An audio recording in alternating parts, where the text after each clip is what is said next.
I know we have several people joining us on the Zoom. A lot going on today.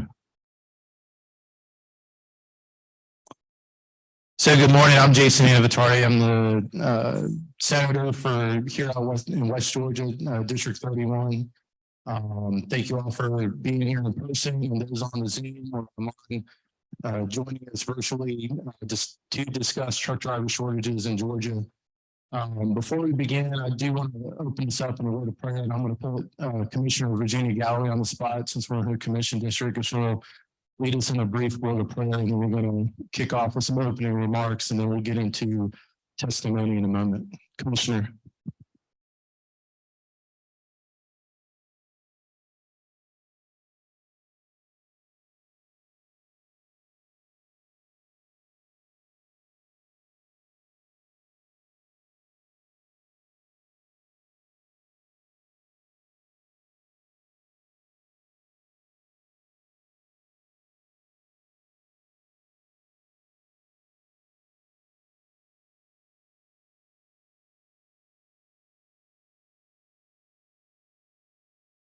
Thank you, Commissioner. Before we begin with some remarks, I do want to acknowledge my colleagues. First in the room, State Senator Nabila Islam from Gwinnett County. Nabila, thank you for driving over and hanging out today. The chairman of our Transportation Committee in the Senate, Senator Greg Dozal from Forsyth County. Greg, good morning, good to see you. Our majority leader, Steve Gooch from Dahlonega, is on the Zoom, I believe. I thought I saw his face a second ago. If not, he will be here. And then also State Senator Emmanuel Jones from Henry County also. And thank you, Emmanuel, for joining us this morning. I do want to welcome everyone to Paulding County, Georgia. I do believe it is the greatest county in the state of Georgia. 200,000 people. And also, right across the street from one of the most famous residents, Travis Truitt, a few hundred yards down the road. But I do want to thank and acknowledge several folks in the room. First, Commissioner King, thank you for being here this morning. Look forward to hearing your testimony. I do want to thank the Board of Commissioners who have been engaged with the Senate, who have worked on transportation issues, who have attended Senate Transportation Committee meetings over the last year. Chairman Dave Carmichael and Frank Baker, thank you for being here. Commissioner Caker, Commissioner Galloway, Commissioner Dunn, Commissioner Stover, all of you taking a serious interest in economic development and what it means for West Georgia. I do want to recognize the Mayor of Hiram, Frank Moran. Thank you, Frank, for being here and allowing us to come hang out in your city or maybe your future city, depending on how your future plans go. I'll let you and the Greystone folks talk about that later. And then I also do want to thank Greystone Power, Tim, Blake, for hosting us today. And thank you for everything that you all are doing. Tim, I'm going to give you a couple minutes if you'd like to speak and just say a couple of words. On the front end, before Tim speaks, I do want to ask that everyone keep your thoughts and prayers to family, friends, brothers, sisters in South Georgia. As the hurricane approaches, I know over the last few hours it's become more dangerous, and I know I've been in contact with our colleagues in South Georgia. Commissioner King is monitoring the storm with our constitutional officers, bracing for the worst. But also to the women who are going to be clean up the aftermath of what hopefully won't be as bad as things, but prepare for the worst. And so the folks that work at like Greystone Power and the other agencies that do so many great things for all of our local communities, keep them in their prayers, in your prayers, as we look to the next hours, weeks, and days and ahead. So Tim, I'm gonna turn it over to you and thank you. Thank you, Senator. Appreciate you using our facility today. Because we are a nonprofit member-owned co-op. One of our major tenets that we try to live by is to be community-oriented. We're very thrilled to call Hiram our headquarters now. Since our inception in 1937, we've been located in Douglasville in Douglas County. This is the site of a former 200-acre farm. So We wanted to be a good neighbor. I think we have a 52-acre footprint here. And the rest of the land is going to remain fallow. We have lots of wildlife, deer, turkey, beavers, unfortunately, a lot of snakes, but we're very happy to call Paulding County home, and we serve almost 130,000 homes and businesses in portions of 8 metro Atlanta, western and northwestern counties. We're very excited about Paulding County and its future. We have more of our consumers living here in Paulding than any other county. And it is going to continue to be with just the present growth patterns, our largest county of our 8 that we serve in Metro Atlanta. But make yourself at home. If you even want a Starbucks coffee, we don't tell this to anything, but we put in a Starbucks coffee machine for our employees. So just let Blake or myself know and we'll walk you over there. But welcome and come back and see us. Thank you. Thank you, Tim. I do want to recognize Anna Horvath from my office. Anna, I just want to say thank you publicly for getting this all together, working with our Senate staff, Senate communications team, Senate research, everyone who's here today. Just say thank you for all your hard work and all the things you do behind the scenes that maybe sometimes goes unnoticed. But Anna keeps me straight out here in the district and tries to keep our caucus in line. So if I'm not doing something right, go tell Anna and she'll fix it. I do want to say, I guess, to our team, if one of the senators just, I guess, wave a hand, or if they have a question, just make sure I don't miss anyone while they're on the Zoom. So we're going to go ahead and get started. Daniela Perry with the Georgia Chamber Foundation is going to talk about transportation and kind of what's going on in Georgia.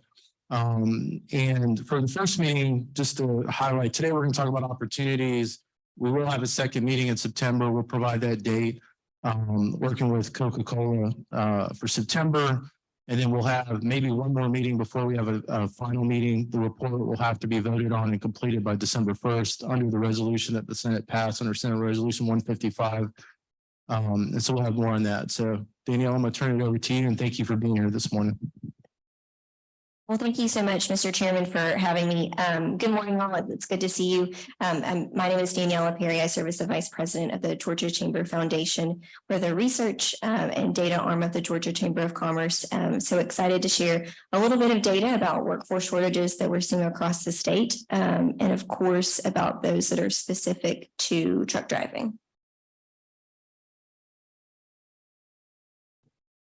So just to kind of give a high level overview, I'm sure this is not news to many of you, but want to certainly highlight the fact that we've had 4 years of record economic growth. And of course, Governor Kemp just announced yet another year of record economic growth. And I think this certainly can't be understated, especially we've seen other states across the country struggle to rebuild their economies coming out of the pandemic. We have been able to see opportunity, across the state in terms of jobs, investment, all the things that we've been eager to have. And of course, as a statewide chamber, we think it's incredibly important that we've seen 77% of this economic activity outside of Metro Atlanta and rural communities, because we certainly know that the future of our state depends on economic growth that covers all corners of the state of Georgia. So that's the great news, is that we've got tremendous growth, tremendous opportunity, but we certainly do have some challenges. And specifically, as we're thinking about workforce shortages, we've actually been tracking the number of job postings since 2020, back in May, to kind of make sure that we're tracking and able to understand what's going on in the economy. So on the graph here, you'll see we started in Q1 of 2021. You'll see there's certainly been some dips and variations. That big dip was the Delta variant in August of 2021. Big spike back up, and you'll see that we've leveled out a bit too for the past few quarters with around 350,000 job postings. Certainly, one thing to note is that since we've been tracking this since 2020, registered nurses and software developers are continually the top posting that we see. We've also seen tractor trailer truck drivers in this a number of times. It's kind of dipped down to number 5 or 6 right now. But when we look at specific regions of the state, that's when we'll kind of see it pop back up to that top 3, especially those that are in major logistics corridors that you can think about. I think some other key points to mention about this is that we have a little over 170,000 unemployed Georgians. And so if we're thinking about 170, that's certainly not 354,000. So certainly just getting those that are unemployed off of the unemployment rolls and into jobs will not meet our workforce needs. We have to really think strategically and innovatively to make sure that we're able to get individuals into those high demand jobs. And I think a huge opportunity with that is thinking about maybe those that have chosen not to engage in the workforce. Of course, unemployment rate doesn't capture those that are not currently looking for work. So that's why we like to use the labor force participation rate. And you'll see that there are nearly 40% of individuals that are of working age that are not engaged in the workforce. I often get questions about who are these people? What are they doing? Can we find them? If we could, I think we would love to make sure we're putting them in a lot of technical college programs. And I think that's certainly the opportunity. There is data available about unemployed Georgians. And we've got about 55% of those are women and 45% are men. I think the most interesting thing is the largest share in terms of like an age group is the 25 to 34. There's around 25.6% of those that are unemployed are in the 25 to 34 age group. So we're thinking about folks that are certainly able to get involved, but maybe don't know quite the best places to go. So talking a little bit more about labor force participation rate, because it's something that this isn't new. And I would say certainly our talent shortages and workforce shortages are not new either. We were starting to see these prior to the pandemic, but certainly the pandemic exacerbated those impacts.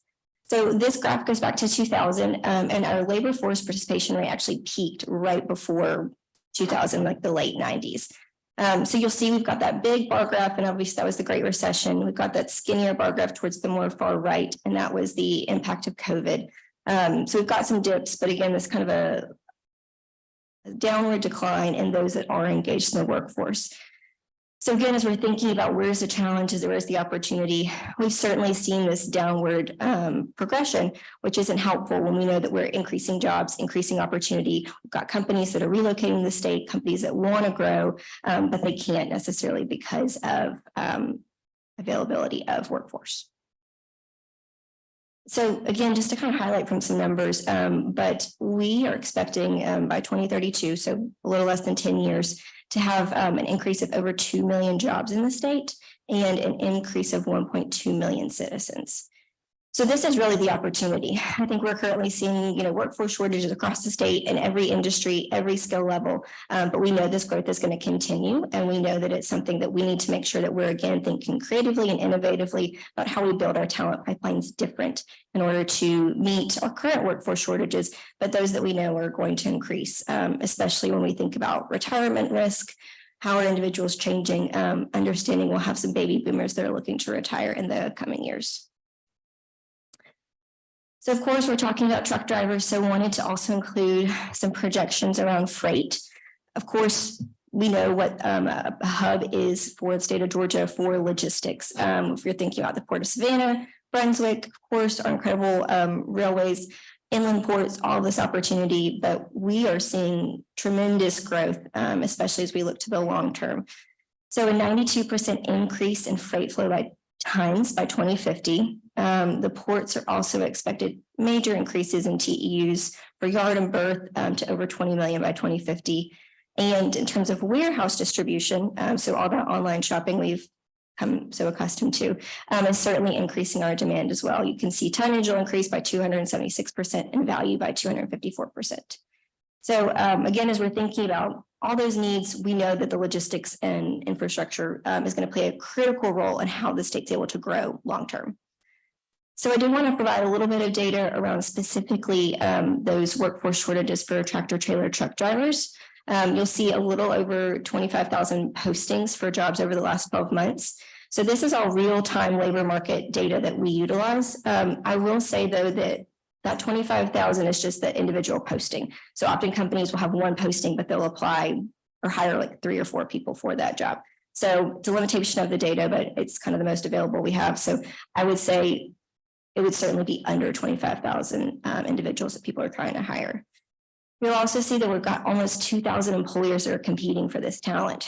So as we think about, fact that we've heard folks will leave, for 50-cent increases and things like that. There's a significant challenge to get folks on the ground and to make sure that we're able to build up our workforce in the way we need to. A little over 6,000 hires per month. And I also wanted to include those age demographics because this is an area where we see retirement risk playing a role. Obviously, when you've got nearly half of those jobs are, over 45 years old, it presents a significant challenge to make sure that we're getting folks into the workforce at a younger age. Of course, in order to have a CDL where you're able to cross state lines, you have to be 21 years old. And so that is a challenge and probably why you see that lower side on the 19 to 24 age gap. Thanks, Lexi. You're good. Perfect. Thank you, Lexi. So I also wanted to include mechanics. This is an area that we hear about a lot, not just tractor trailer truck drivers, but of course, as we're thinking about logistics, where do we go from here? This is an area we continue to see opportunity and growth. And so you'll see that information too. But again, here as we're looking, you've got a significant number of individuals that are over 45 years old. And so as we're thinking about how do we make sure that individuals in our high schools and middle schools are aware of these opportunities, aware of the salary, career advancement that they've got in some incredible industries that'll provide them a high quality of life and good opportunity over the long term. So I'm certainly happy to take any questions or share any additional information. But again, I appreciate the opportunity to be with you all and to share a little information that we're monitoring. Thank you, Daniela. I'm going to start on the Zoom. If there's any questions from Senator Dozal or Leader Gooch. Hey, good morning, Chairman, and thank you, Daniela. The percentage over 45, that actually seems to kind of be the median workforce age anyway, 21 to 65. So how does that compare? Is that an outlier with other industries? Because actually 40% to me does not, over 45 does not seem out of line unless I'm missing something. No, certainly, I think that we see certainly when we kind of look at this nationally of how do we compare to other states, we've got a tool that shows us kind of that retirement risk. We're slightly above the national average in terms of like how they monitor it and see some of those retirements. Of course, we are seeing people work longer, and I think that's something that we'll continue to monitor if individuals say, I want to work over 65, closer to 70. So it's something that certainly isn't, you don't have to retire at 65, but as we're thinking about individuals that are older, they may want different kinds of benefits or flexibility. And so it's just something to be mindful of as we think about our long-term workforce needs. And as it relates to the younger workforce, Mr. Chairman, if it's okay to ask one more question. Yeah, take your time. We have time. We have worked with Georgia highway contractors in the state to provide simulators in a number of high schools relative to heavy earth moving equipment. I know there's similar simulators that are available for aviation, but also for truck driving. Has there been any pilot programs that you know of in Georgia specifically targeting training high schoolers? So I know that they're not eligible for interstate, but intrastate, I believe they would be even upon graduation. Are there any pilot programs that you're aware of to kind of get them plugged into the workforce? I'm aware of the highway contractor program too. It's a phenomenal program. I know we've got some partnerships with Be Pro, Be Proud, and they certainly are kind of doing outreach with individuals on making sure people understand those opportunities. I know we've got a number of companies that are making investments, but I don't know if they're making it specifically on that like middle and high school front. But I'll certainly kind of do some research and we can get back to you on those as well. Thank you. And I'll just throw out a data point out loud. The Chairman Dozal's point about the heavy equipment operator pilot sites and virtual training. So basically 15 schools, and on average per site, the cost is about a $400,000 investment. And I know they're working to expand that. So I think that's probably something that probably does garner greater and further conversation in terms of how do we support these across the state. So thank you, Chairman Dozal, for raising that. Any other questions? Senator Islam. Go ahead, Senator Gooch. Yeah, I wanted to apologize for getting on late. I had to finish up a meeting this morning in my office. I really regret that I couldn't be there in person. And your presenter may have already touched on this, and you may have other presenters that's going to talk about it shortly. But the biggest complaint I hear around the state from the literally in every industry, because every industry is touched by the trucking industry and the trucking shortage, the drivers and all, but there seems to be a huge slowdown and a barrier to entry because the training requirements are so lengthy. It takes, way too long to get a person certified to drive these trucks, regardless of experience. I think there should be some consideration at the federal level. If someone that has experience driving trucks or heavy equipment, they probably don't need the same amount of time in a classroom learning how to get their CDL as somebody that just came out of school, never been behind the wheel of a car greater than 6,000 pounds. Is any discussion on that being held today? I think certainly we hear from a lot of companies, especially on that, 21 age, but certainly I have heard that previously some training was able to do on site at employer sites, but we have some of those restrictions with the federal rules. But I think there's certainly the opportunity to consider what are those opportunities within training and be able to have those flexible relationships. I know we've gotten lots of member companies that are doing significant work with our universities and technical college partners to make sure that they make it as fast and easy as possible. But certainly having more of those would probably be beneficial all around. Yeah, Thank you. And one follow up on that too, if you don't mind, Chairman. So the CDL requirements are mandated by the feds for interstate, but can we not relax some of the requirements, the training requirements for truckers that are going to stay in state, primarily your truck drivers, your small business people that are driving dump trucks and equipment trailers that really don't need to worry about going cross country. They don't have to have the same driving requirements that those truckers would have. Anyone do anything on that? I was in Macon a few weeks ago, and Chairman Larry Walker with his occupational licensing study committee, they certainly brought that up and thought about those opportunities. So might be some good crossover for both of these study committees. Certainly, I know they're having the absolute similar considerations of how do we think about the CDL from the state perspective and have some flexibility there while we wait for some action in Washington. Thank you. I have a quick question. Those statistics that you shared in regards to the number of people that are truck drivers and the different age ranges, is there a differentiation between like full-time employees and independent contractors? So our data just kind of aggregated, didn't break it down for those two sectors. Got it. Thank you. Yeah. thank you. Any other questions?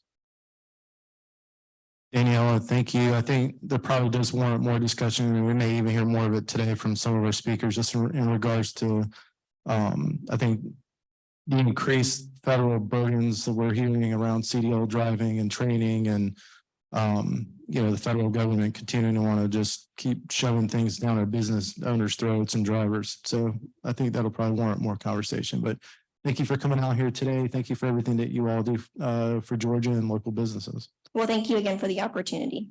Thank you. Next up, we're going to have Commissioner John King, who's our Insurance and Fire Commission, Safety Fire Commissioner. I think the last time you got to be together, you gave me a lot of grief down in Middle Georgia. So I think it's my turn since You deserve you deserve every bit of it. I do. Yeah, so, for those who don't know, so John and I go way back. We're practically brothers. I guess I was a city councilman, you were a police chief, and you did a good job. I mean, Most of the time. I mean, you took the political pot shots while you're in the war zone. So this guy can handle it. And just want to thank you for what you do as a commissioner, but also too, I think all the, and probably we've talked about it, but all the stories and I think personal experiences you've had as a police officer, but also, somebody who served in the Army, working up the ranks to become general and being on the battle, literally in the battlefield and those things, and taking those experiences in terms of dealing with natural disasters and everything that you have in your career now today leading our state. So thank you for being here to talk about this important topic. Thank you, sir. I appreciate the opportunity to have this conversation today, because I think this is probably one of the biggest challenges that we're facing in Georgia. And again, many folks might be wondering, why is the state insurance and safety fire commissioner testifying about trucking in shortages in Georgia? Well, I will tell you, the answer is relatively simple. There is no trucking industry in Georgia if we can't find affordable insurance. I mean, that's the bottom line. If you know, I know that you know, some of the questions that got brought up today, as far as you know, the requirements for trucking by the federal government, but there's an additional requirement. Insurance companies put some tremendous requirements on drivers. They have to have so many safe miles under their belt before they'll even willing to sell insurance. And so, you know, early last year, senior leader of the legislature asked me, hey, we can look at this. What is the problem? Why we're having such many problems getting insurance and what can we do? And so I had our team. We have an incredible bunch of folks that went and started looking hard at the data, talked to the folks in the chamber, talked to the trucking industry about what are the root causes and what are the things that we could do as a state to try to bring some relief. And it was the immediate recommendation was that I want to discuss today with y'all. The quickest thing that Georgia can do is repealing direct action, the direct action law. And what is direct action? Georgia's an outlier. Only 4 states in the nation have direct action. Other states that we share this issue with, Louisiana, whose insurance marketplace is a wreck. They're probably one of the worst in the nation.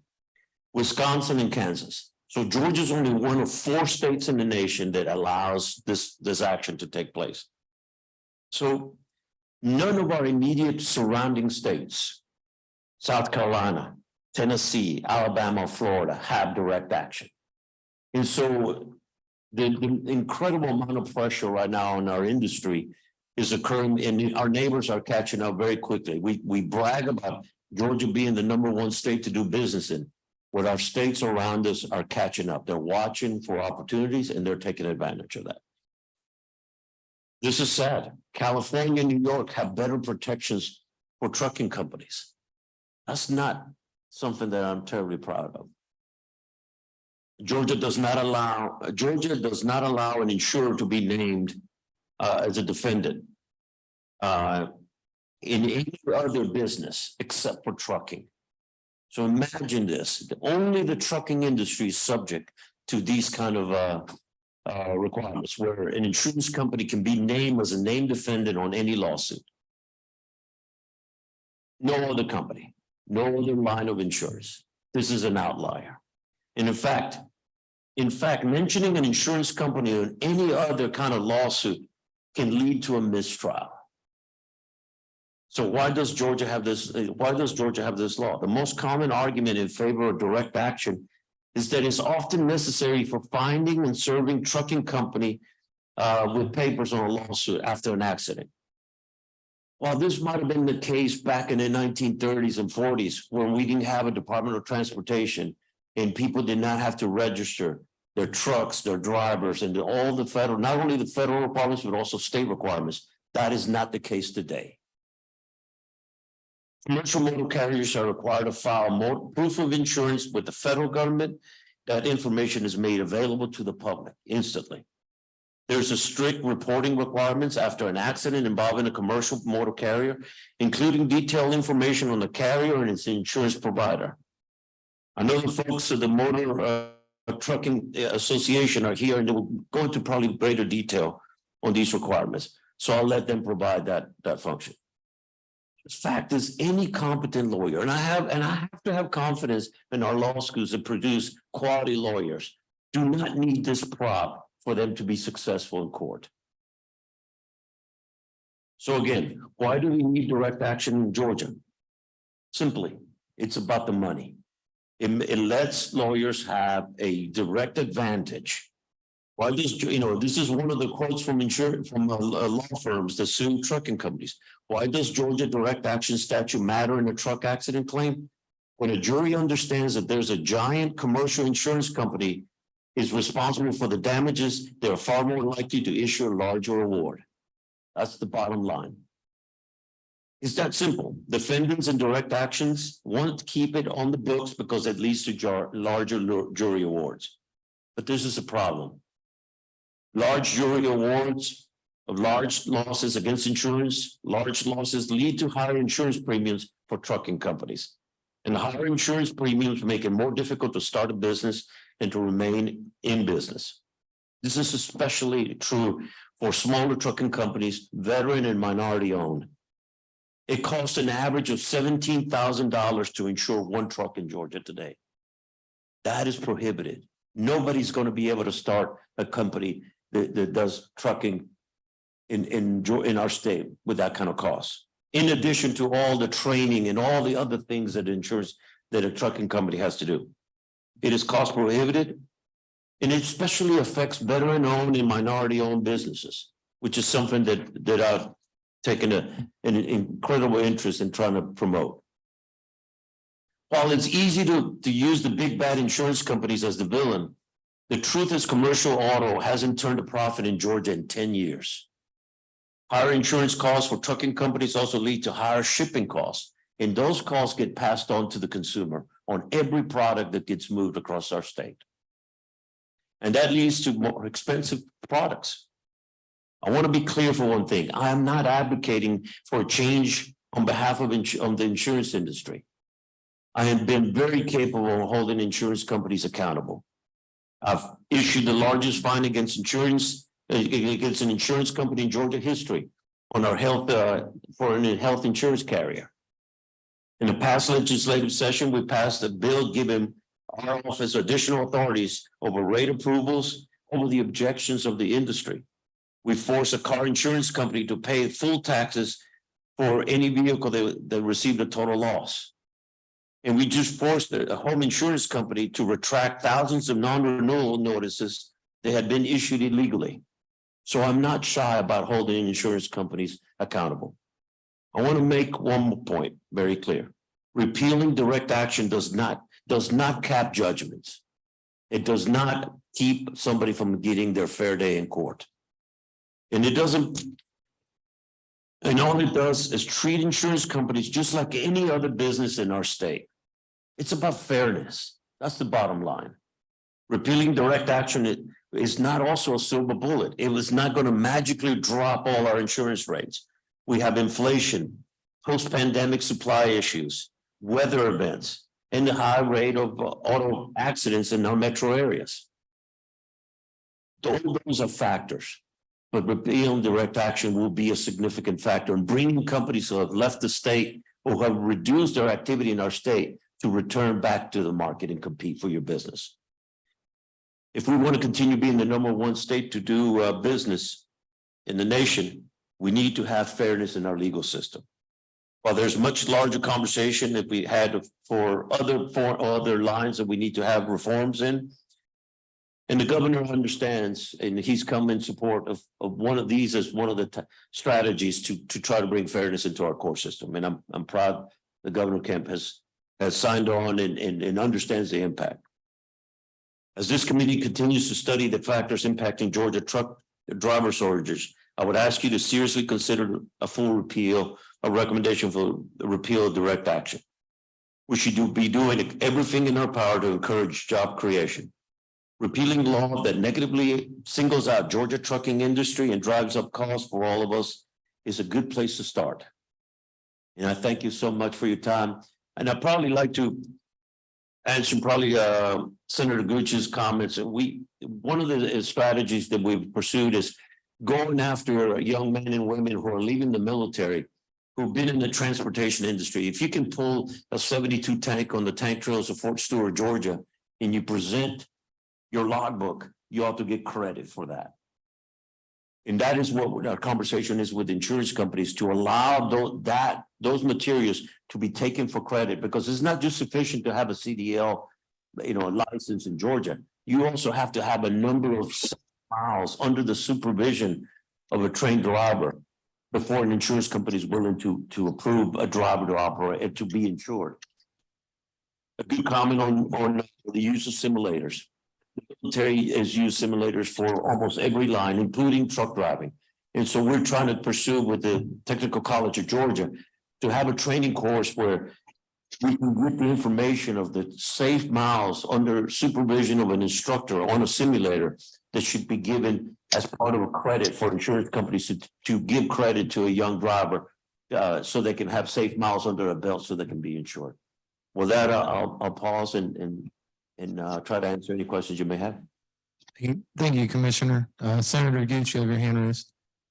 Hey, thank you, sir. Thank you, Commissioner King. We appreciate your passion and your hard work and what you're trying to do. And as you know, the Senate has been leading the way on this issue for about 4 years now in different areas of tort reform or civil justice reform. And we completely agree. I do personally. I know Senators Anavatare and Dolezal too have worked on this issue. We want to make this one of our top priorities next year in the Senate. Every trucking company I talk to they're repeating the same thing you've been talking about. One of the things that the people on the other side of the issue are saying is, regardless of direct action, it will not impact our premiums going forward. They're saying that, can you guarantee our premiums will go down? And I sort of laugh at that. I said, I can't guarantee they'll go down because I don't control claims, but I can guarantee they're going to continue to go up if we continue to see these runaway jury verdicts in the tens of millions of dollars for frivolous lawsuits. And so can you address the comment that the naysayers are going to throw back at us, saying that this will not lower premiums for trucking companies, and which ultimately it gets passed down to the customer and the consumer on every situation? Well, thank you so much for that comment, sir. And you're completely right.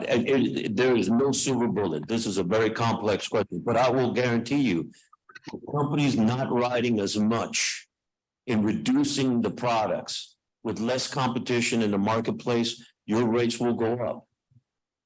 Because only the large carriers will be able to, I mean, a large carrier can diversify their insurance by having surplus lines, having a number of ways that they can, self-insured to a certain level. But a small minority-owned, veteran-owned company that wants to start into this industry with 1 or 2 trucks, there is no way they can start off. And I think that's not the Georgia way. I think we ought to be, trying to level the playing field. The fact that Georgia is only one of 4 states in the nation that has this, and so the states around us are taking advantage. Companies are selling. Georgia companies are slowly reducing the number of policies that they're. And we had 6,000 policies non-renewed just last year. And this was one of the big indicators. But they're moving to Tennessee, and they're going to be selling the same product. And so a response, and it's an easy way for the opposition to try to get us to prove a negative. Because yes, I'm not. It is not a silver bullet, but in the perfect world, I can guarantee you that with less competition, the cost to the consumer for every product that gets delivered to your home will increase.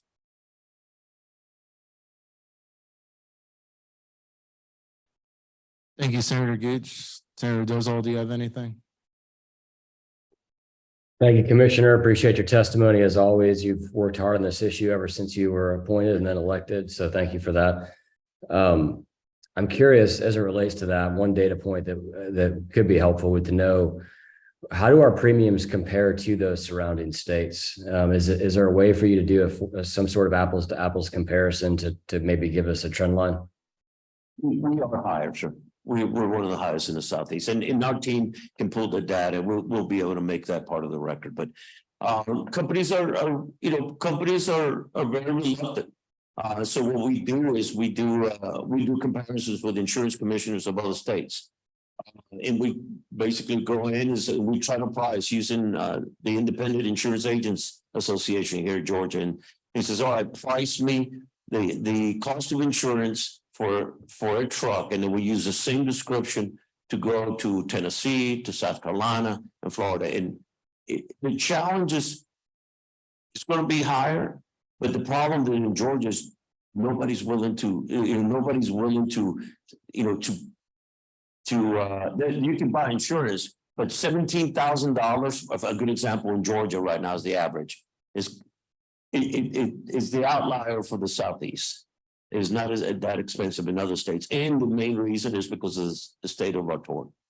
As a follow, Mr. Chairman, Commissioner, I know you mentioned when you testified before the Transportation Committee on direct action that I believe you said we were down to 3 carriers in the state for trucking. How does that compare to 5 years ago or 10 years ago or some period of time that you could help us understand what's happened in the state?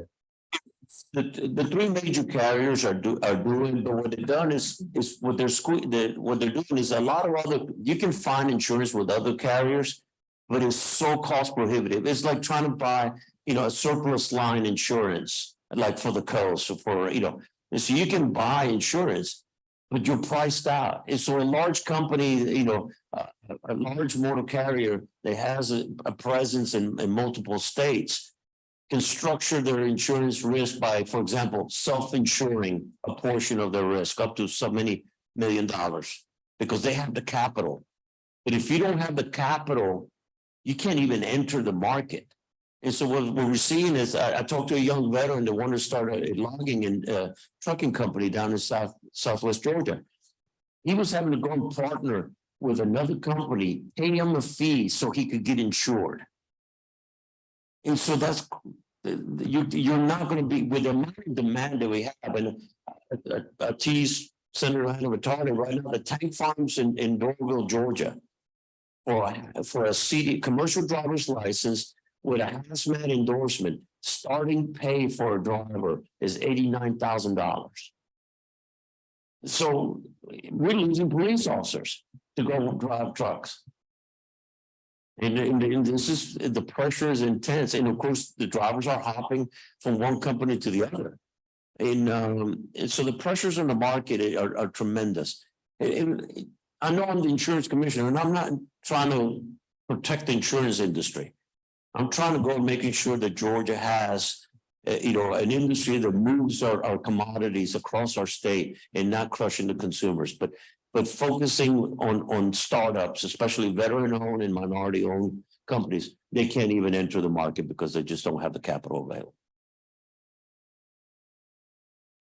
Thank you. Senator Islam, do you have anything? Very good. Commissioner, thank you for being with us this morning and safe travels. I know you're headed to go do some work and help those with the storm coming as we speak. So thank you, and to your team, be safe. Thank you so much, Mr. Thank you. Appreciate See you it, soon. man. Next up, we have Louis Collin, the CFO of Taylor Transport in Bartow County. If you want to come on up.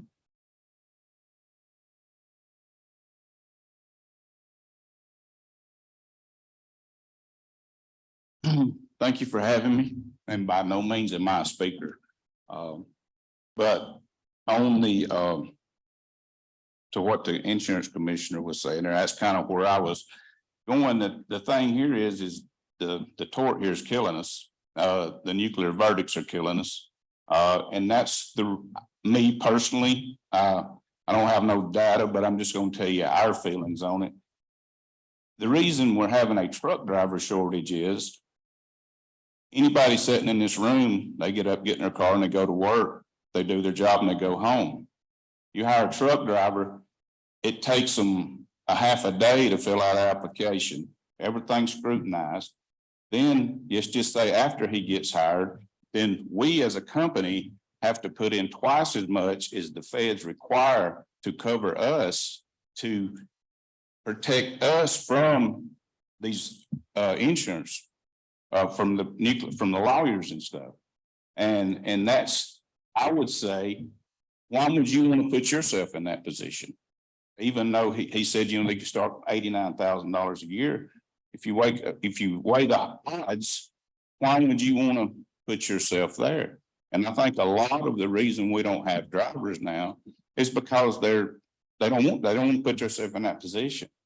And, that's the kind of stuff that we have to deal with. Right now, just because you have applications, they have to meet the federal criteria and our criteria. So that limits it to,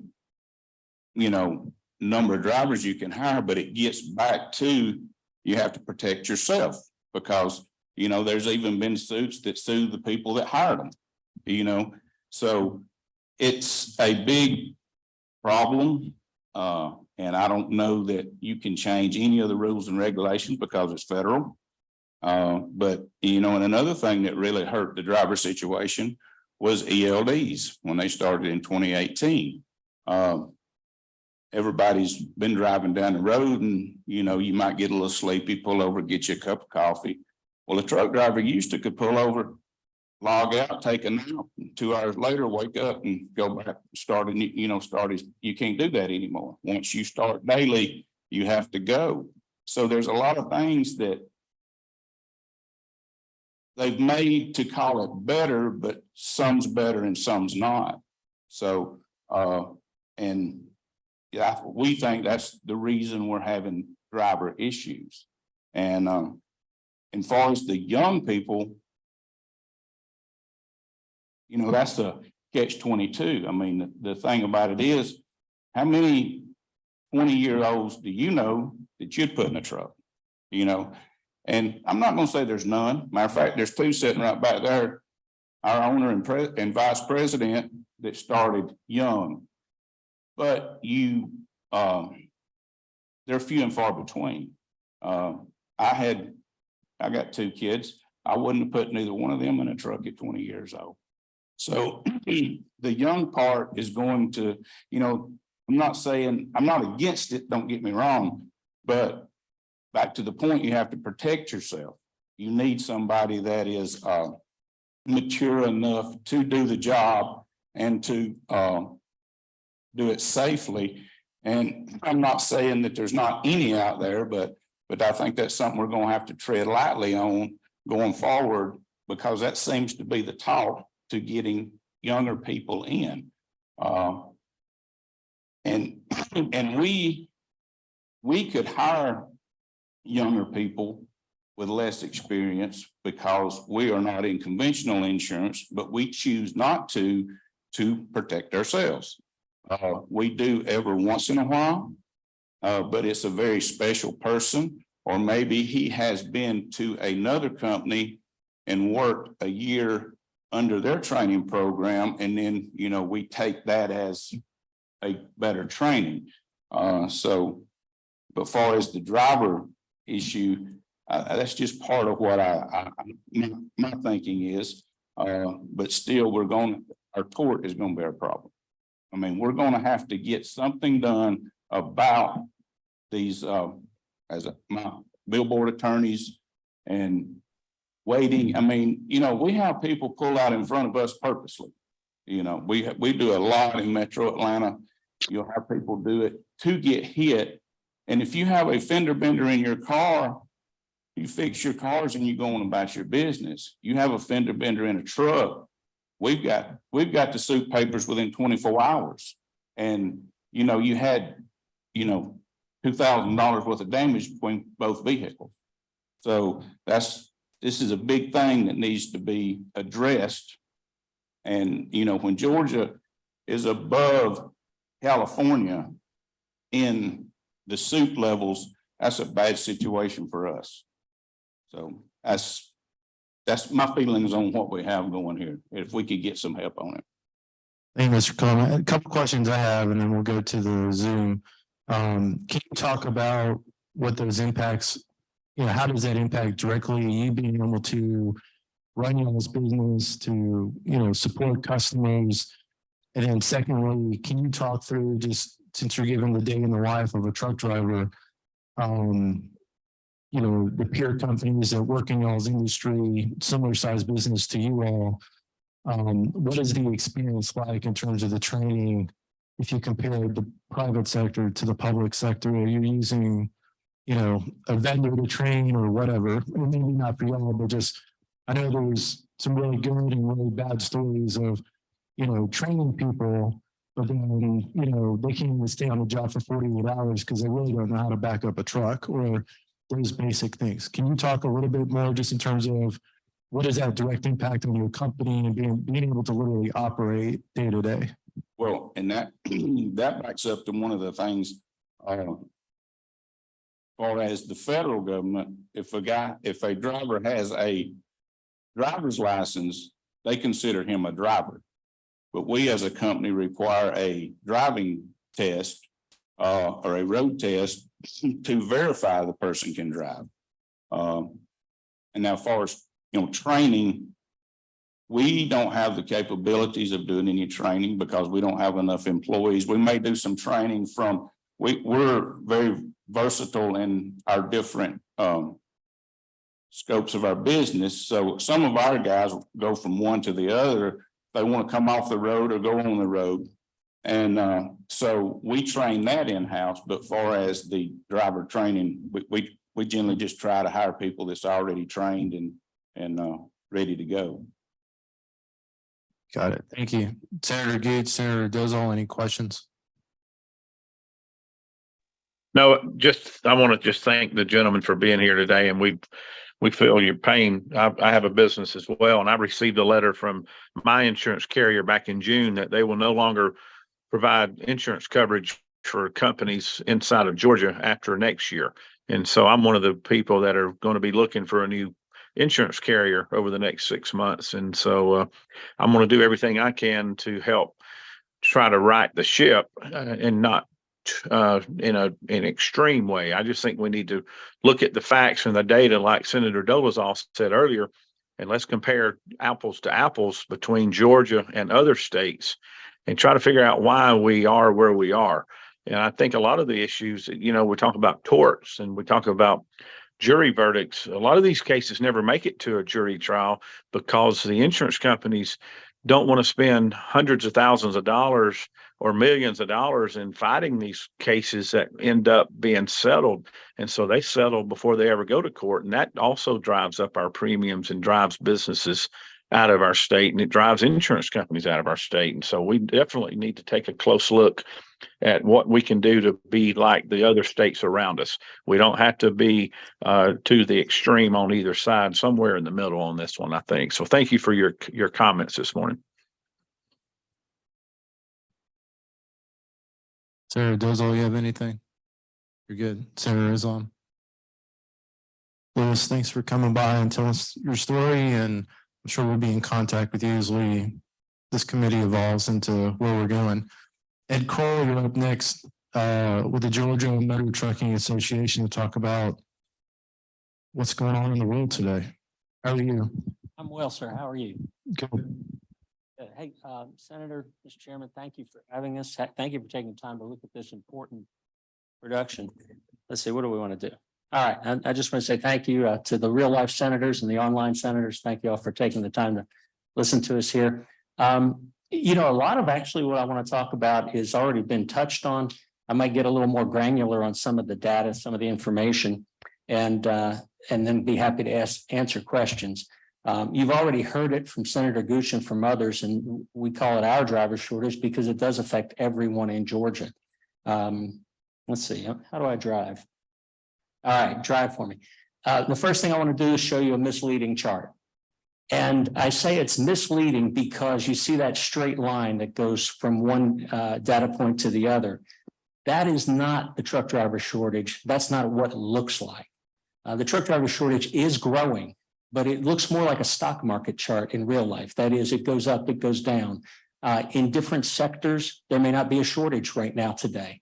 At different times, there may be less of a shortage. When the economy slows, there's less of a shortage than there is, at other times when things are going great guns. And so the idea that there's a straight line for us to deal with is a little bit misleading. If you'll move on. I do want to talk on a couple of things. I want you to see that these are actually good jobs we're talking about. You already heard somebody mention 89,000 at the tank farm. We'll talk about that. But it has many facets and it has many inputs.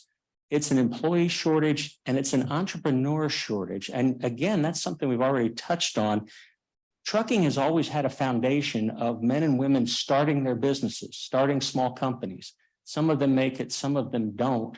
But it's an integral part of the trucking industry. Those 1 and 2 and 5 and 10 truck operators that are the backbone of freight movement, the backbone of servicing the economy.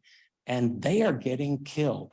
They are getting wiped out. It's getting tougher and tougher, as you've already heard, for them to get started. And again, I didn't mean to focus on tort. Several people already have, but we'll certainly touch on that in a minute, if you would.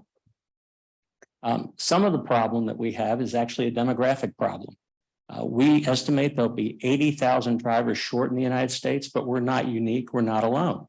As you can see, others are short. China, of course, that 1.8 million is because they basically killed their own population for decades.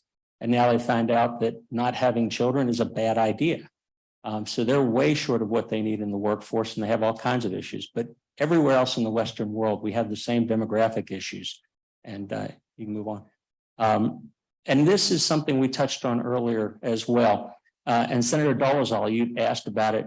This is the kind of information I think you were looking for. You can see that trucking skews older than most other industries. You can see construction, professional business, and all U.S. industry on average, much younger workforce than what we have in the trucking industry. So the retirement risk is much greater for trucking.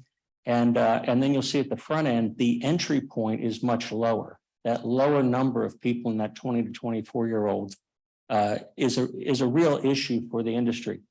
Part of that you can't really affect at the state level because it is that ban on under 21 operating in interstate commerce.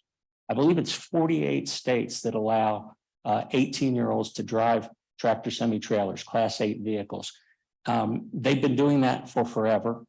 And the idea that 18-year-olds can drive trucks is not new. As the gentleman said before me, you don't want every 18 or 19-year-old that you meet driving a truck, but there are some who are capable of it.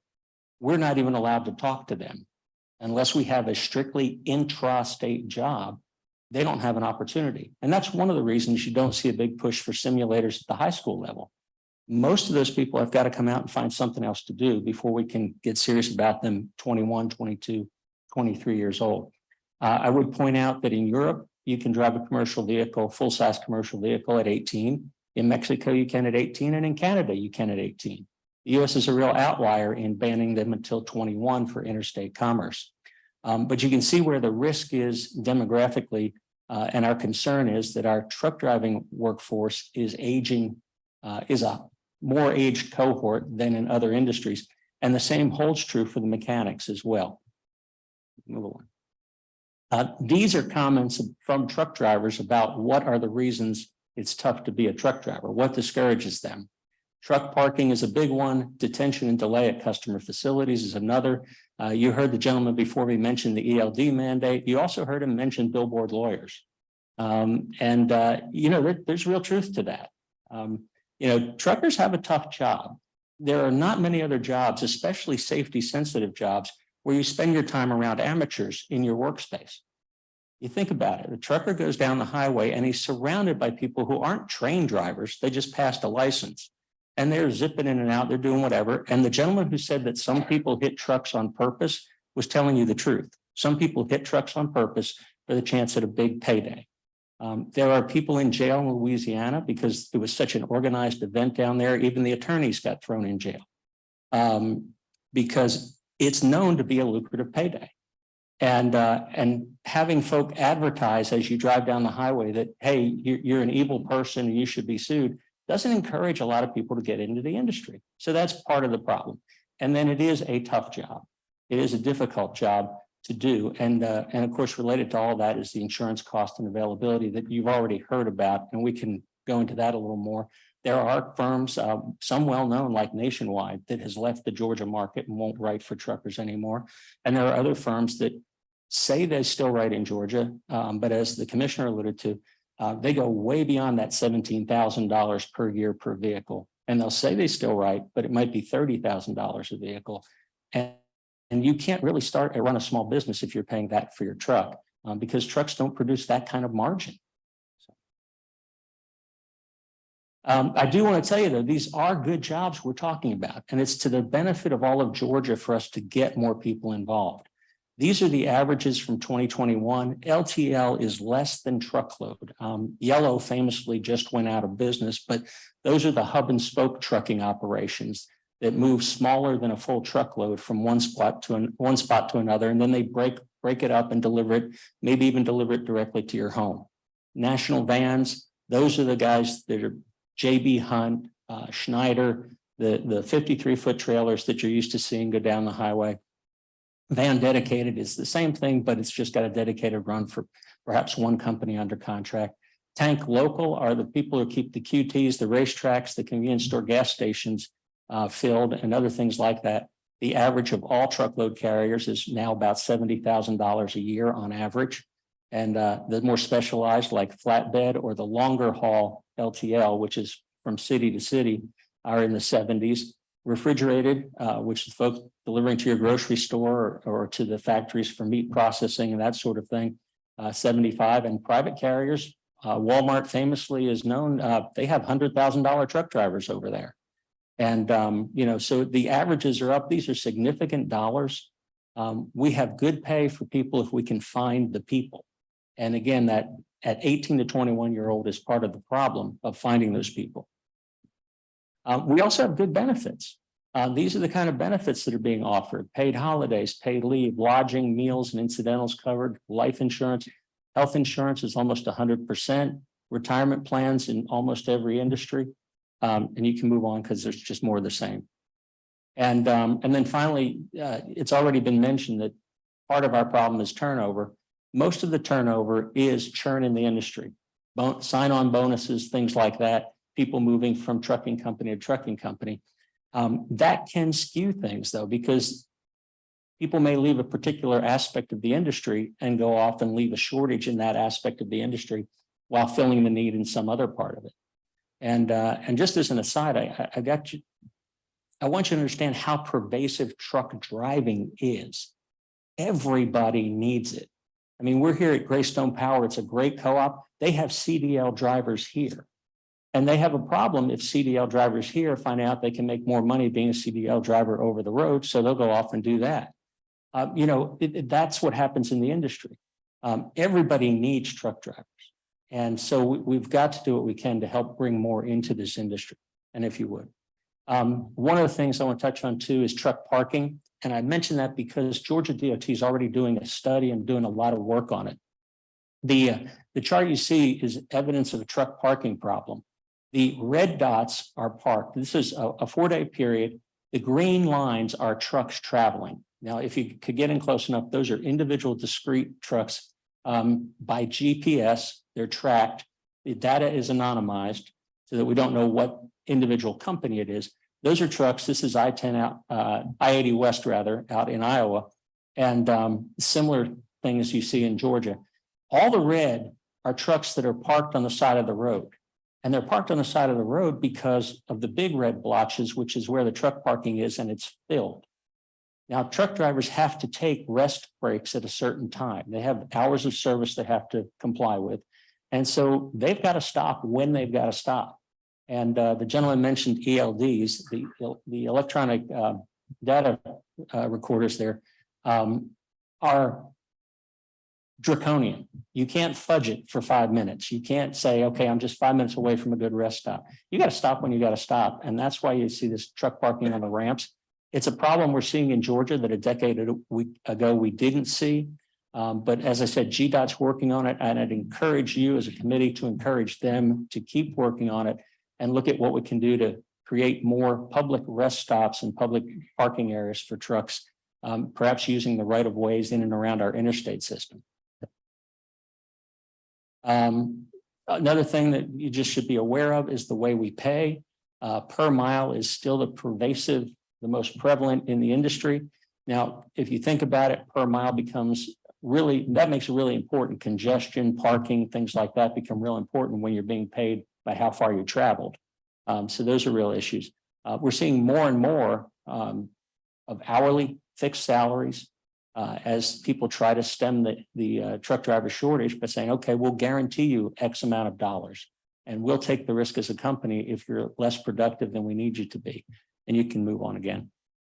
And then more of the same of different types. So as you see, it varies from segment to segment. And basically what has happened is the industry over the years, the market has figured out the best way to pay for different types of trucking.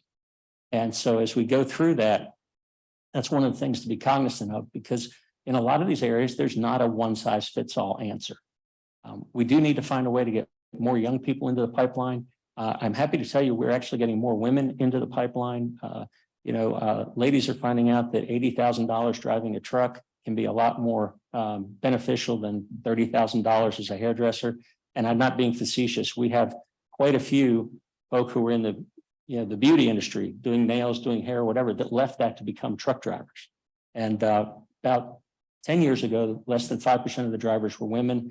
We're now up to about 10% of the drivers being women, and that increases every year. So it's a good opportunity for folk, women, minorities, just anybody. Truck driving is a great opportunity, a great career. And then we're back to that misleading chart to finish. So with that, I'll be happy to answer any questions. We'll go to the Zoom, and Ed, thank you for that. I do think at a future meeting, and I'm glad you raised the discussion around public facilities and parking, because I know hearing from truck drivers on the road, or even some of the ones I've even talked to that frequent, the truck stops in Haralson County along Interstate 20. I know there's a lot of concerns, and a lot of them talk about that if there's not a spot at one of those truck stops, whether it's Lowe's or whatever, they have high concerns about security issues and other things. And I know the Haralson County Sheriff's Office is an example. We've had discussions about needing, greater cuts in the median to get to the visitor centers and the trucking areas to help people when there's an issue, instead of running all the way to Alabama and back. So, I mean, those are, some people may think those are small things, but when we're talking about this discussion and why I want to be a truck driver, I think these individuals and their families, they weigh these things on their mind, especially for truck drivers that sometimes might be traveling with their spouse or significant other or family members while they're on the road for, many days at a time. So, Senator Gates, Senator Dozel, any comments or thoughts on this, Senator? Okay. I think we're good. Senator Islam, any thoughts? And if I may, Senator. Yeah, please. I left you a study from the American Transportation Research Institute about bringing younger drivers into the industry. This is something the industry has been working on, and I've left a copy for everyone with Anna. Okay. Well, I appreciate it. And we will, I think we'll talk to Commissioner McMurray and just see if we can get an update on what's going on with facilities and the build out and just kind of the plan. And I know right now we're going through this freight and logistics exercise in terms of updating the freight map. And I know I've had conversations with GDOT about, these two things and what is the impact on West Georgia. So thank you for everything that you do to represent your industry. Thank you. Next up, Hunter Loggins with the National Federation of Independent Businesses to talk about this issue. Hunter, thanks for coming out.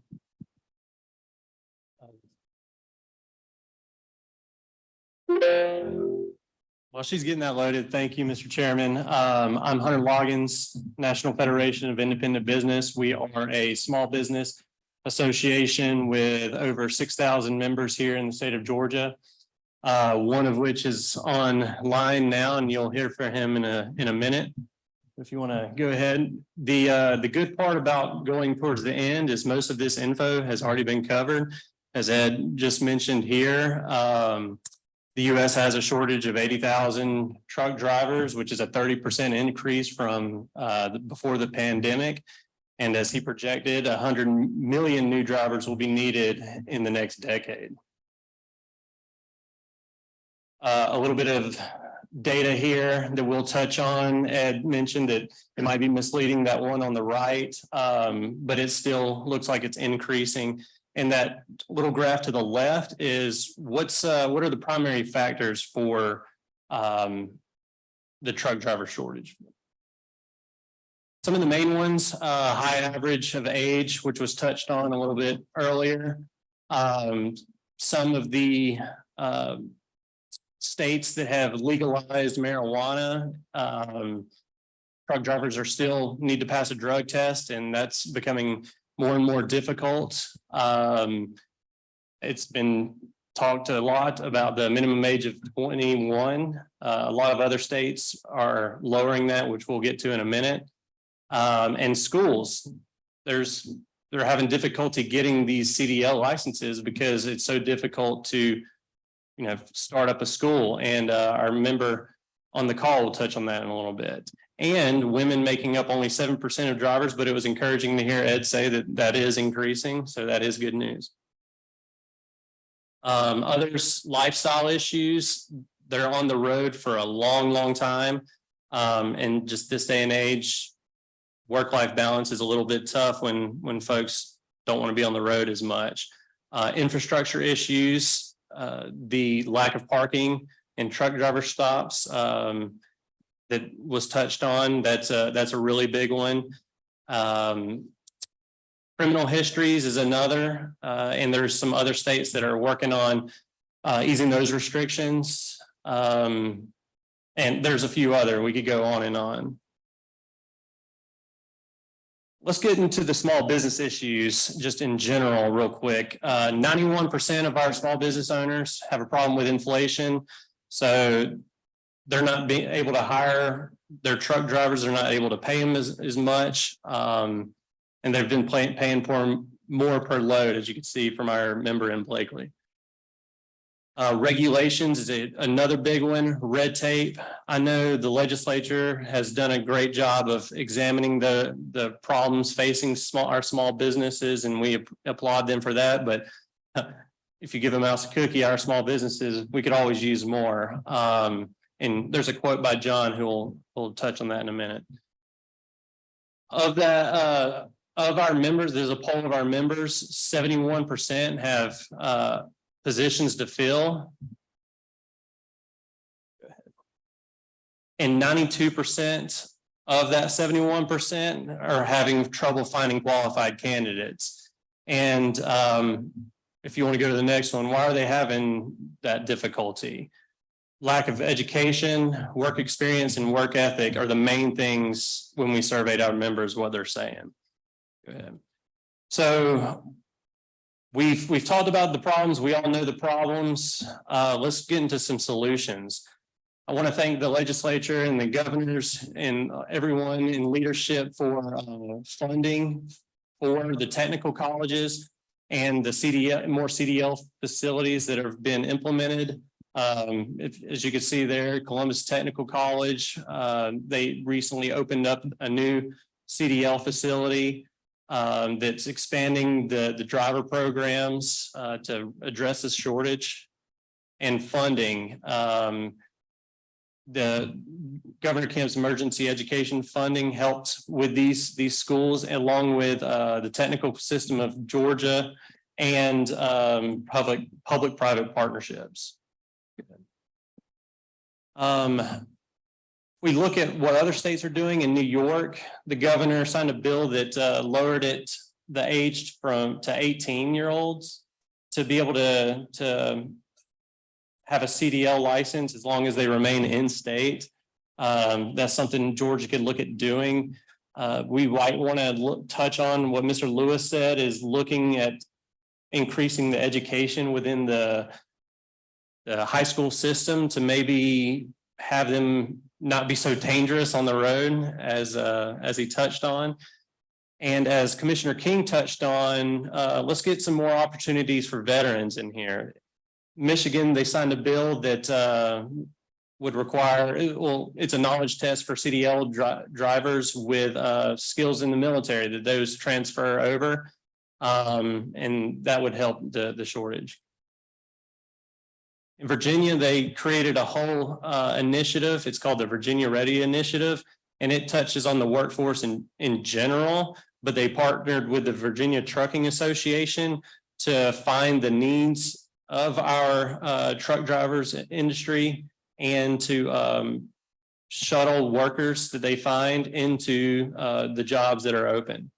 No, we're good. In South Carolina, Governor McMaster did a complete waiver during the pandemic. And Georgia touched on this a little bit when it comes to the weight of truck drivers, but they did a complete overhaul and just a pause on some of the red tape for our truck drivers. And on the right, it also within the bill it required the legislature and associate or agencies to do a complete revamp and examination of their codes to find redundancies and maybe help out our folks that are struggling with, when I said red tape earlier. And also in South Carolina, funding the 17 million expansion of the program for workplace scholarships to help place not only truck drivers, but any technical skilled worker. But mostly what we're looking at is truck drivers because that's the main problem here, along with some scholarships and tuition. Another one is inmate rehabilitation in New Mexico. They're offering a 6-month training program for inmates looking to get back into the workforce. In Tennessee, they were working with third parties to help with testing, but also to create a commercial driver's license program for rehabilitated inmates. And this is, I'm going to end on this one. This is something I thought was very interesting. The governor of Arizona, one, he lengthened the validity of the learner's permits from 6 months to a year for additional training, which Mr. Lewis touched on that could be a problem with, especially with younger drivers. This could help alleviate that worry.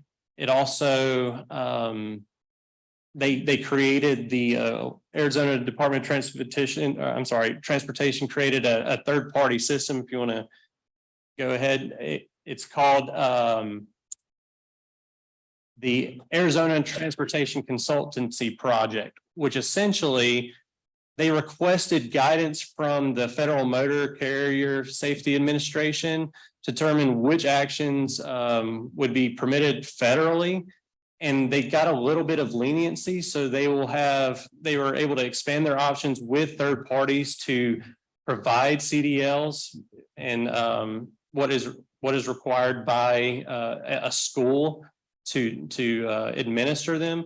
But it also allowed them to collaborate with other states to adopt similar improvements to the programs. And I mean, this is just wishful thinking, maybe helping and talking with our members of Congress to be able to have these systems work through interstate commerce, which I thought that was a good idea. I don't want to take up too much of your time because we do have one of our members wanting to speak about his issue, but I could take any questions if there are any.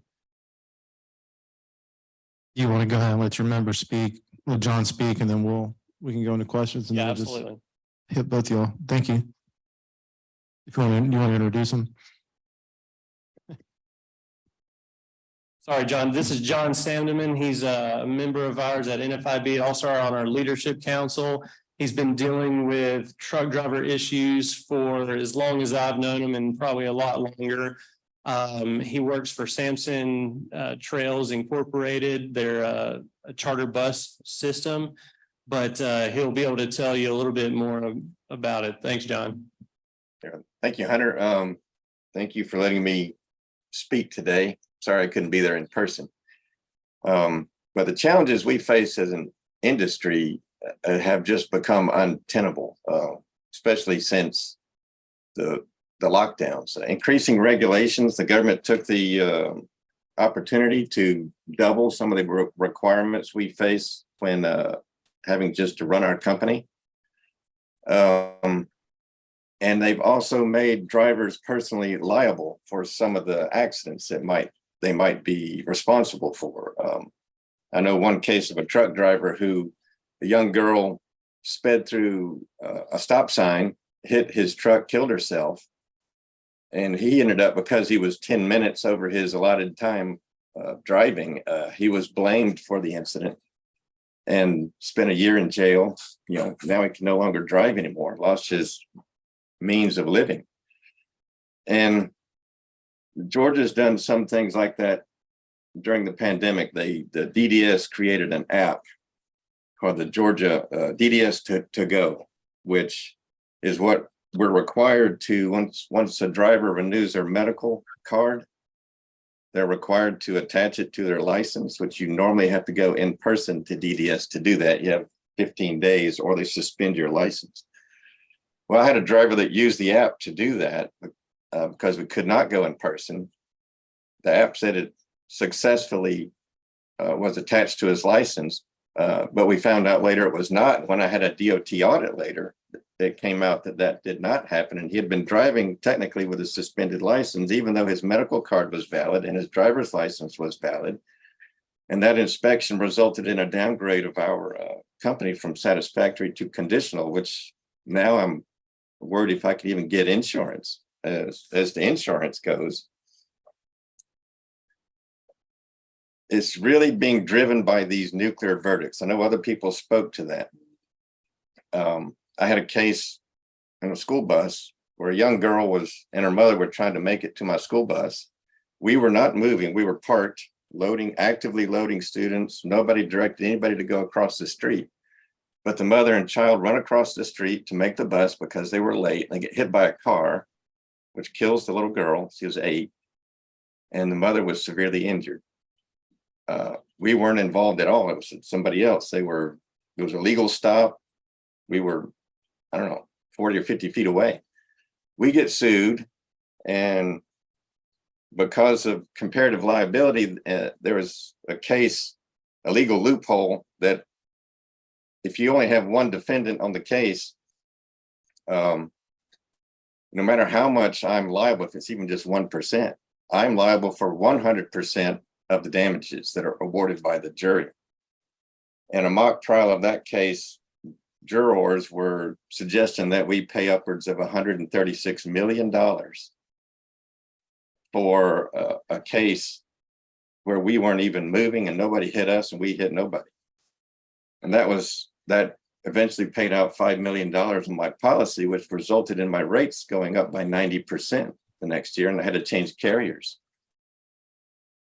So I went from $15,000 a unit on motor coaches to $24,000 a unit. And now I'm looking at going up to $40,000 per unit for insurance, just because of the nature of nuclear verdicts in this state. And as far as driver shortages go, I've been trying to start a school to train drivers. The goal of it is to train people coming out of the military to get them, because most of them have driven all kinds of very large vehicles, but the military cannot give CDLs. So I wanted to start a driver training school that actively sought people coming out of the military, maybe they're not making it their career, and we can train them on Class B and Class A vehicles. Bianca can speak to this later, but we spent over 2 years and over $100,000 trying to start this school, and we got nothing but roadblocks everywhere we went from the state and trying to start it. And I'll let her speak to that when you get to it. But the concept we all need to be aware of, there's a phrase, it's called limited resources are subject to alternative uses, which that means the resource in this case are drivers.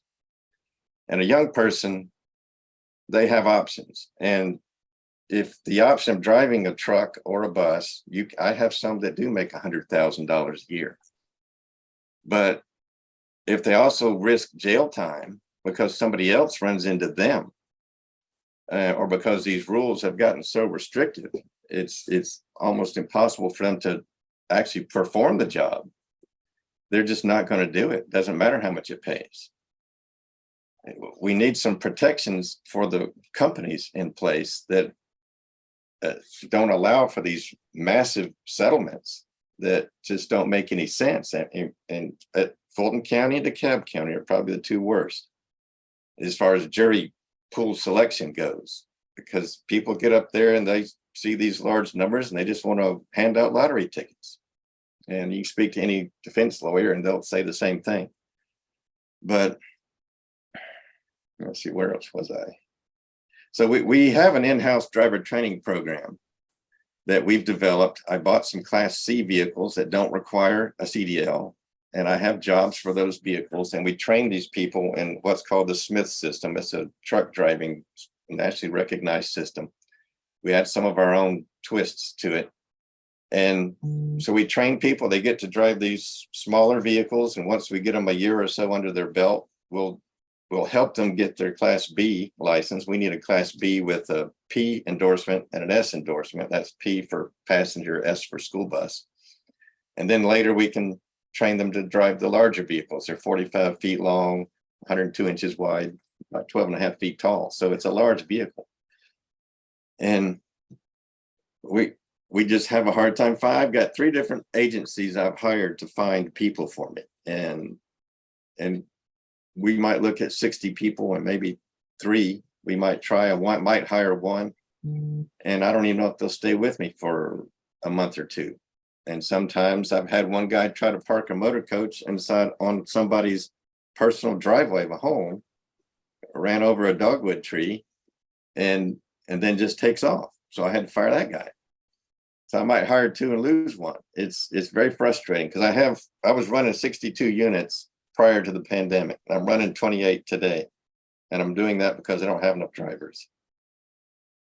So it makes it difficult when all these things, I now have to use these 28 units to make enough revenue to cover the notes on the units I can't run because I don't have people to drive them. In addition to that, inflation has hit us. Fuel went up like 90%. Most parts went up 50%. I have some parts that went up 1,500%. So we're really just in an untenable situation. We need some help. We need some relief. And I'll let Bianca speak to how difficult it was to start this school that we now can't start. Bianca, you go ahead.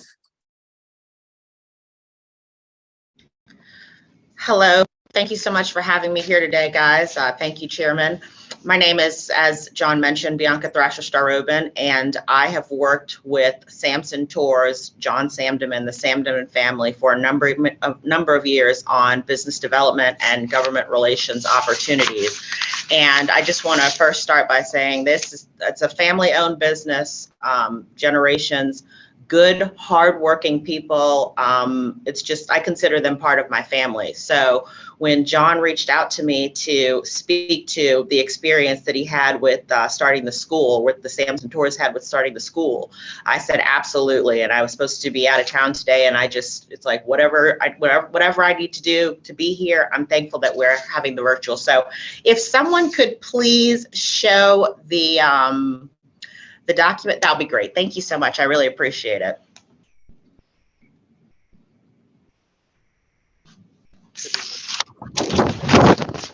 All right. Once that gets up, I'll continue. We could see you.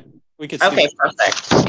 Okie dokie. So I wanted to talk about some of the experiences that we had in the application process. My job was to start the school, to get it going from the very beginning to the end. I just want to first start by saying this process started in October 2020. And finally, June 2023 is when John just said, you know what, let's just back up from this because so many resources have been expended, so many different just red tape barriers. And I'm just going to speak to some of the red tape and the experience that I had. In no way, shape, or form am I seeking to judge DDS, but I'm going to speak my truth. And that's what I was asked to do. With regard to the certification process, I guess I'll start in the left-hand upper corner. The team with DDS was understaffed.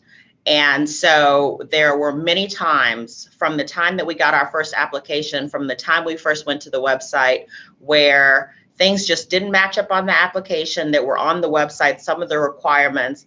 And when I reached out to the office, that I was not able to get in touch with anyone, sometimes not days, but sometimes for weeks. I wouldn't get a reply to my emails. I would not get a response to my voicemail. And then I'm kind of a go-getter person, which is part of the reason why we work so well together. And I would say, hey, look, I can come out to the office, I can bring lunch, whatever needs to be done. And because some people were working virtually, I was never able to get out to the office to just kind of like go over the questions, get some answers, give them what they need. That never happened. The other thing is the approval process. I'm working from the left side. In the middle of the application, there were rule changes all of a sudden. One example would be the new pilot VIN program. We've already submitted an application, and then they come back and they send me an email saying, hey, look, we're doing this pilot program. So now Sampson Tours is expected to jump over here and jump through these hoops, which include various different rule changes. And then when we have questions about the rule change, then the team themselves, they don't even understand. And then I don't know, it seemed like there was like a regime change. I like to call it a regime change, but folks were replaced or folks were fired, I'm not sure, which brought on a whole set of other additional challenges that we had. We were asked multiple times to submit the same documents, and I would go back and reference emails and show, look, I submitted those documents already, so I don't understand why they're asking for them. And then because of the time frame from 2020 to 2023 with the application process, we were expected to resubmit for fire inspection. So not only do I have to, like, am I navigating this stuff with for Drive Pro University, which is the name of the school that we were seeking to start. But now I have to go back to the municipalities and say, hey, we need to get another fire inspection when nothing has really changed. That's one of the examples. I mean, now we need to do another business license, additional cost for the Samdemans, constantly having to, and then oftentimes not through our own fault, because for weeks, we're reaching out to them. For months, we're reaching out to them. We're not getting responses so that we can do what we need to do so that we can get approved so that the Samdemans can go on and start generating revenue for their investment in this business venture. Another thing, like for example, like the range inspection with the application, there were just new parts, new expectations, new guidelines constantly coming at us. And just watching them have to go through that was just so disheartening, because they're good people. They are contributing to the economy. They want to help the service disabled veteran-owned businesses. They've got great ideas and they're making things happen in addition to running Sampson Tours. And they're just getting hit with one roadblock after the next, after the next. Another thing was like the fingerprinting portion of the application. And the beginning part, it said, hey, look, we need you to get, we need to start the fingerprinting. And then we submit that and they say, oh no, we don't do it until afterward. And it's just like, it was just, as I would come to them and report, it would be so frustrating because I like for things to be moving progressively, but it was almost where it would fall into my lap that like, well, we don't know what's happening. And that just, that was really quite a shame.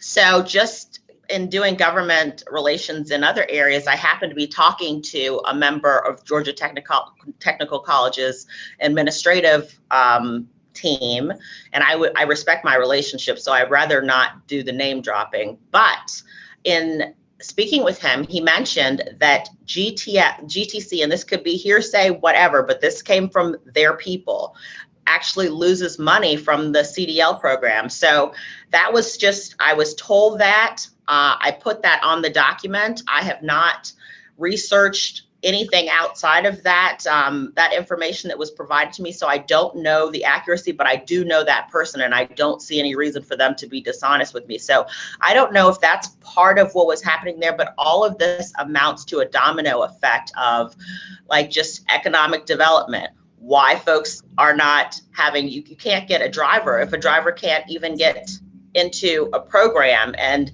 the Sampsons were an opportunity for a driver to get into a program and to get their CDL truck driver training license and to go out there and start contributing to the economy and building wealth for themselves. So, and then I was just deeply ingrained into the process. I put together, just in doing research, put together the curriculum. So our curriculum was approved. It's just all of these other just red tape insurance challenges. I mean, it was so bizarre. Like they would say, okay, well, we need this type of insurance. So the Samdemans would go and they would get that type of insurance. And then we submit it. And then DDS would come back and say, okay, well, now we need this little line item change. It could be so simple as we need this person needs to own the policy, or this company needs to own the policy, and these names aren't matching. But it was all the DPU, it was all the Samdemans, it was all Samson Tours. And so it was just little tiny needling things like that. At some point in time, because I care so much about these folks and this family and this company, they're my own family, was just like, do they even want them to get this license, this application approved? And again, I don't want to bash GDS. I had, when I did get on the phone with folks, they were very kind. They weren't rude. They weren't mean, and they could have just been drained. But at the same time, here we are from 2020 to 2023. It should not have taken that long to get approval, especially when the curriculum, which they went through with a fine-tooth comb, once that gets approved, we're still having to resubmit the same application documents over and over and over again. So I don't want to continue. I certainly don't want to seem like I'm rambling, but it really was an unfortunate experience. And it really was an investment that's the Samdemans made, and they weren't able to get a return on their investment, and they weren't able to contribute to the economy, and they weren't able to create this new vertical. And so I just and then in dealing with DDS, it was like, who do I go to? Who do I tell about this? And I really didn't know. So that's part of the reason that I'm here today. I'm thankful to be here today. If anybody has any questions, I'm happy to answer them. And I hope that this challenge can be overcome soon, because if Samson is going through it, then other folks are probably going through it as well. And that's all I have to say. Well, first, I want to say thank you, Bianca, John, and Hunter, for your comments, your presentation. Dang, that sounds pretty painful. It takes 3 years just to do some basic things with a business. I'm going to turn it over to Senator Dozal or Senator Gooch first and see if there's questions. Senator Dozal, you're good? Okay. Leader Gooch, do you have anything you want to ask? Comment? Just quick question. You may have said this and I missed it. What other states do you operate in, Samson Tours? Well, our business is located in Atlanta near Hapeville, but we go through, I've been in all 48 contiguous states and 3 Canadian provinces. So we are an interstate carrier. We primarily stick to the Southeast and the Northeast, but we go all over. But we do train people. I have some equipment that only stays in the state, but the school buses. So I have the capability to train people in-house if I can find them. But I've even considered buying one of those LED billboard trucks, which is based on an Isuzu truck, and anybody with a Class C can drive it. Like, I would use that as part of the training and advertising. Which I think the trial lawyers know how to get in touch with those vendors. Yeah, probably. But, just kidding. But so your business goes outside of Georgia. My question was, what? And I don't want you to do this, but have you looked at other states? Which states would you use as a model if you had to move out of Georgia? Which state would you move your business to? That's a tricky question. I would have to basically do a study of who's most business friendly, and I have asked my insurance companies, where are the safest places for me to operate versus the most expensive places. Like, I no longer go to New Orleans. I no longer go to Washington, D.C. And I don't go to Miami, because Miami and New Orleans are the 2 most litigious cities in the nation. I've had people run into me on purpose in New Orleans twice, and they win. They get about $30,000 to $60,000. For like the other gentleman was speaking, might have $2,000 of damage, but it cost the insurance company $60,000.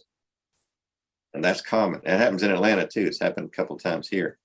But one of the things I was going to speak to that I forgot, one when officers come to a scene, they have a lot of latitude as to who they cite. And oftentimes what happens is they will cite only the CDL carrying driver, even though they might know that the other driver of a Class C vehicle was at fault or was also breaking law. Like I have one case where a woman hit my school bus going well over the speed limit while looking at her phone. There was no brakes. She just slammed into it. But it was noted on the police report that she was speeding and distracted driving, but she was not cited for it. And when that happens and it goes to court, clever lawyers can say that, hey, you were cited, but the other guy wasn't. So now it's mostly your fault, even though everybody can see a bus. You should stop. So maybe if there's some requirement that officers cite everybody who is at fault, regardless of how much insurance they have. And I've had another case where he didn't cite kids who didn't even have a license driving a car that ran into my bus because he smelled weed on them and he knew them and he didn't want them to get in trouble. And that later came back as a lawsuit against me, even though they ran into my bus, which was sitting at a light. So Does your company have a drug testing policy after Oh, every yeah. incident? We're required to do that by federal law. So we have That's what I thought. pre-employment and random drug screen process. Now that process was doubled by the feds during the pandemic. So they went from 25% of your pool to 50% has to be tested. And that's so, and same with alcohol, it went from 10% to 25%.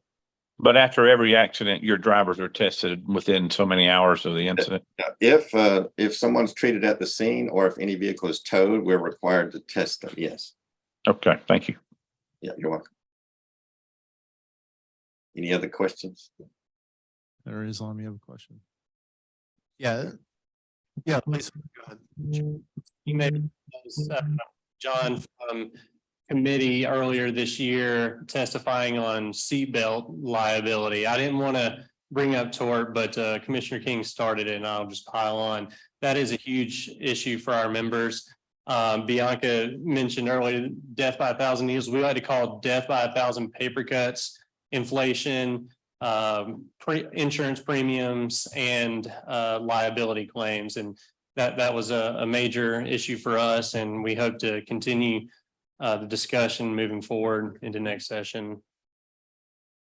Yeah, and I appreciate that. And then I do want to make a couple comments on, I think, the comments that were made, Hunter, by your group and your friends you brought. So I did have a conversation, and this is more, I guess, directed towards the senators, but I mean, I did have conversations with DDS and I mean, after I think hearing some testimony today, and then I think the discussion I have, I think it may be interesting to have actually the DDS commissioner, I think, come and present maybe some stats on what's going on with driver testing.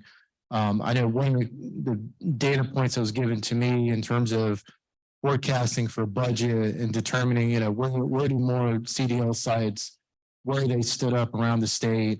My understanding, and they can correct me if I'm wrong, is that there really isn't a methodology on where these sites are located, how they're placed, in terms of modeling where the need is.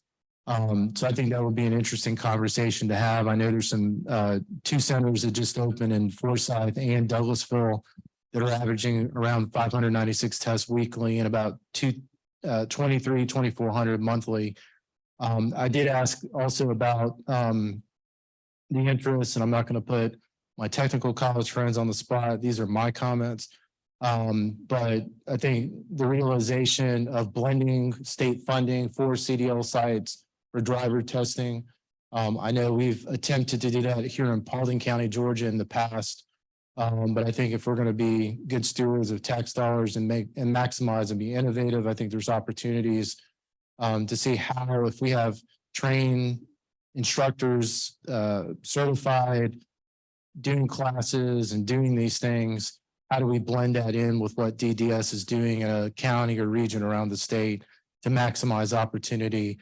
Since we do have a driver shortage of 25,000, And then I think the other thing, the comments that were made, I think by Bianca, I've said it in Senate Appropriations and in joint meetings that I do believe overall TCSG is underfunded. But I also think too, we're acting like we're doing something and we're supporting blue collar workers, but the money isn't there to really, I think, back up those policy statements. And again, not to put the commissioner or any technical college president on the spot, but those are based on looking at the budget. And I know my colleagues that are on appropriations, you know, they can look for themselves also, but I think that's a concern if we're going to invest in this space, looking at the future. Those are my general comments on that, and I appreciate it. I may want to have more dialogue offline about what's going on, kind of real time, because again, it shouldn't take 3 years to go through nickel and diming a application for a business to be able to be efficient and run. So anyway, sorry for my rant. We're basically at the end of time. I just want to turn it over real quick to our majority leader, Chairman Dozal. Any parting comments before we leave? Hey, I'll say one thing before Dolezal closes out. He's the more articulate one in the group. The safety of our citizens on our public highways is still a top priority. I do not want anyone that's listening to this meeting to think otherwise. We have to have safety standards. We have to have regulations to protect the general public. And then going back to the issue earlier, we talked a lot about civil justice reform. I believe that too has to be something that we approach this next session with sincerity and look at what we can do to help our business community, but also the residents and the citizens of our state to find and maintain affordable insurance. We do not want people driving up and down the road without insurance because they can't afford to get it. So we've got to address that issue, and we need all parties on both sides of this issue working together as we approach that in the upcoming session. But I just wanted to make sure everyone's clear. We're not trying to get rid of regulations. We're not trying to just dismiss the idea that we need regulations and we need bureaucracies in place to slow business down. That's not the intent. We have to protect the general public. And at the same time, we have to figure out a way to maybe fast track some of these processes. It should not take 6 months for someone to get a driver's license in this state or any other state in the country. And I think some of that could be coming from the Fed. So anything we can do with the technical college system, I think, is a step in the right direction. I look forward to Commissioner Dozier coming in a future meeting to discuss that as well. But thank you, Chairman, and everyone who participated in this today. It's been very helpful and gives us all some ideas and how to move forward. We want to thank Commissioner King as well. He did a great job on his testimony. Thank you, sir. Thank you, Senator. Senator Dozal. Thank you, Mr. Chairman. Senator Islam, good to see you as well. Appreciate the work of this committee and those who testified this morning. I've got really two thoughts. One, I think it's very easy to dismiss this issue as maybe being a singular industry issue until an Amazon truck pulls up to your house and you remember that Amazon truck, while not an 18-wheeler, is grabbing something from a warehouse that got there via an 18-wheeler. And as e-commerce continues to explode, as we look at freight logistics across the state and our growing needs for infrastructure, the success of the port and the predicted continued success of the port, I think is only going to exacerbate this issue. Mr. Chairman, I think one thing that's worth diving into the future is what the role of autonomous vehicles will be in the future as it relates to this industry. I do not believe that in 25 years, the vast majority of our trucks will be driven by humans. And so how we bridge that gap, I know that at the federal level, the Teamsters are fighting the autonomous side heavily because they're going to kind of protect the entrenched interests of the union drivers there. But that is something that, you know, with or without that political fight, that's something that's going to come. And I want to ensure that Georgia is ready for it, both on the regulatory side, but also just on the logistics side in terms of having the lane capacity to handle those and having the infrastructure ready to support that industry as it grows as well. Duly noted, and I jotted that down. Thank you, Senator Dozal. Senator Islam. I want to say I've learned a lot today, and I think that I sympathize with Bianca's testimony that I think across the board, our state agencies are understaffed, and we can look into that at the state legislature to see how we can help streamline services to Georgians, and definitely want to see what solutions we can come up with prioritizing safety and making sure that we have the drivers that we need for economic development in the state of Georgia. Thank you. Thank you. So our next meeting is September 19th at Coca-Cola Union City. I want to thank Kevin Perry for hosting us for our next discussion.